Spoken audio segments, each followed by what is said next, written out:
soy Juan Carlos Torres, soy neumólogo pediatra y el día de hoy vamos a conversar de la importancia de la oximetría de pulso en coronavirus.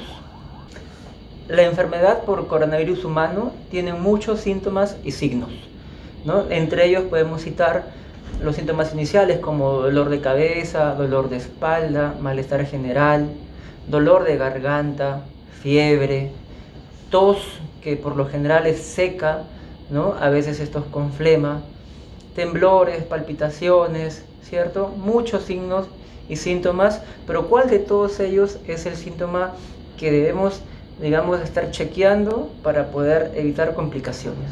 La saturación de oxígeno o la oximetría de pulso, que son sinónimos, es el síntoma o es el signo más importante a medir en un paciente con factores de riesgo para complicarse por COVID. Por ejemplo, aquellos adultos mayores de 60 años que tienen hipertensión, asma persistente, diabetes o enfermedades pulmonares crónicas, entre otras. La medición de la oximetría de pulso con este pulsoxímetro o saturómetro, ¿no? Es muy importante, ¿no? Porque de ello va a depender qué paciente puede ser tratado en casa y qué paciente tiene que irse al hospital. La oximetría de pulso o la saturación de oxígeno es el porcentaje de glóbulos rojos que llegan al pulmón y se oxigenan. Usualmente una oximetría de pulso a nivel del mar, ¿no? Se encuentra por encima del 95%, ¿no? Un valor inferior a este ya debe ser de alarma para cualquier enfermedad pulmonar, y para COVID es muy importante.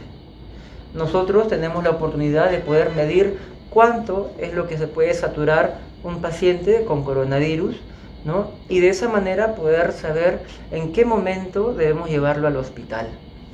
Este es un oxímetro de pulso, vamos a utilizarlo. Se coloca el dedo, simplemente el dedo índice, que tiene que estar limpio y sin esmalte.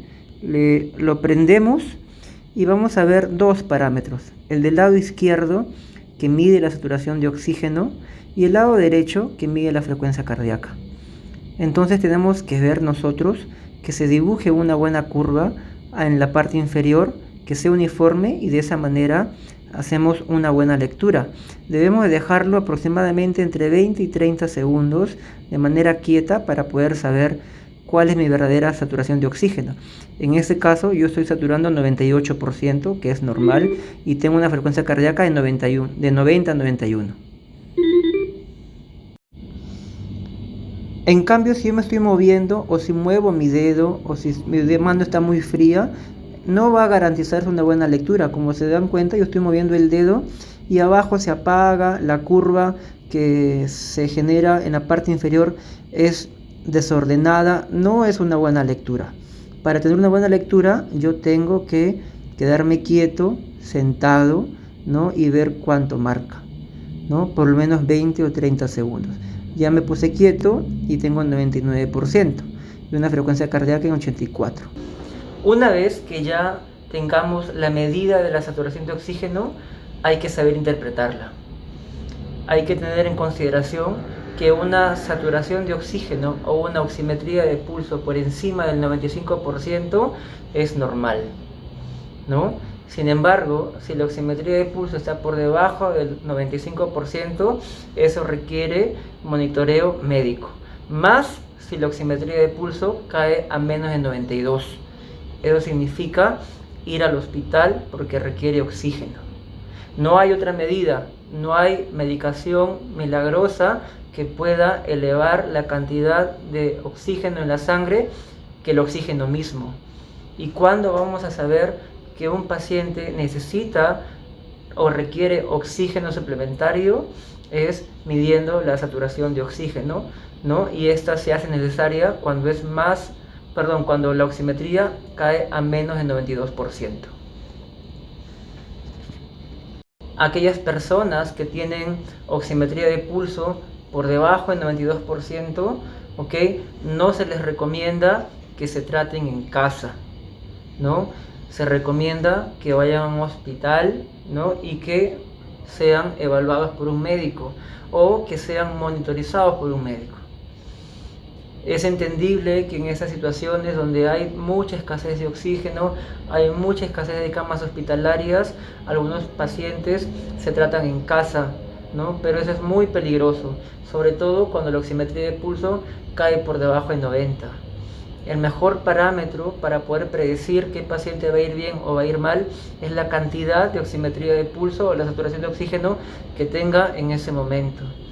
Entonces, si queremos, ¿no?, que nuestro paciente vaya bien, tiene que tener monitoreo médico cuando la oximetría de pulso esté por debajo del 95% y necesita oxígeno cuando la oximetría de pulso esté por debajo del 92%. Juntos, ¿no?, con estos conocimientos vamos a poder vencer al virus. Queda poco tiempo, ¿no? Ya están llegando vacunas, ya la gente está tomando más conciencia, usan mejor la mascarilla, se distancian, ¿no? Y eso va a evitar que haya más contagios. Hay que aguantar un poco más estas medidas, hay que ser más fuertes. ¿Para qué? Para que no existan este aumento descontrolado de pacientes en los hospitales. Y saber que tener un oxímetro en casa es ahora una medida muy importante, ¿no?, para poder saber cuándo hay que ir al hospital y cuándo no. Se ha tornado tan importante como un termómetro para medir la temperatura. En coronavirus, un oxímetro de pulso y un termómetro ayudan muchísimo a controlar los síntomas y prevenir complicaciones. Para este y otros videos explicativos más, ¿no?, educativos para ustedes, padres de familia, no se pierdan nuestras redes sociales, síganos por favor, que cada vez vamos a continuar emitiendo más videos como este. Un saludo.